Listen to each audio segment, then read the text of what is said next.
Je pense qu'il faut prendre un avocat spécialisé qui sait ce que c'est. La démarche, elle est longue, elle demande une préparation particulière.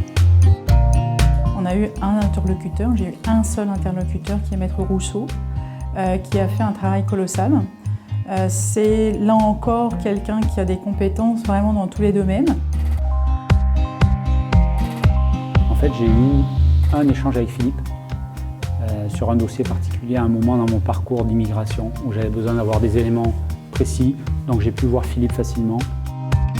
Maître Rousseau, en termes de personnalité, il est très réactif. Donc on lui pose une question, on lui envoie un email. Et moi, j'ai travaillé avec plein d'avocats dans plein de domaines depuis le début de ma carrière. Et lui, c'est un des plus réactifs que j'ai vu. Si on dit « est-ce qu'on peut s'appeler aujourd'hui », souvent le téléphone sonne et puis c'est lui. Premièrement, on a un bureau à Paris, puis un bureau ici à Montréal. Donc on avait une ressource qui était partie travailler à notre bureau de Paris, une ressource française.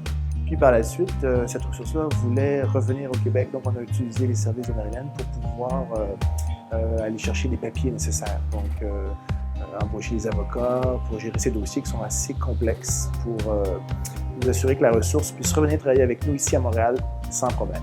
C'est très pénible de quitter la Belgique, mais j'avais un avocat exceptionnel qui m'a aidé à intégrer le Canada. Et je voulais vraiment ficeler les choses pour être vraiment ici sans m'inquiéter de quoi que ce soit à ce niveau-là.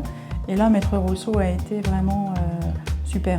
Les étapes, c'était prendre contact avec Maître Rousseau, comprendre ce qui se passait, mettre les annonces, recevoir ça, et puis après ça, lui a monté le dossier, il a ficelé le dossier. Il n'y avait pas de doute. On avançait. Il y a des fois que ça avançait un petit peu moins vite qu'on l'aurait voulu, mais j'ai toujours un feeling d'avancer et pas de reculer ou de s'en aller de beauté ou quoi. Puis je pense que c'est le support justement de Mme Garceau et de Maître Rousseau qui ont fait une différence.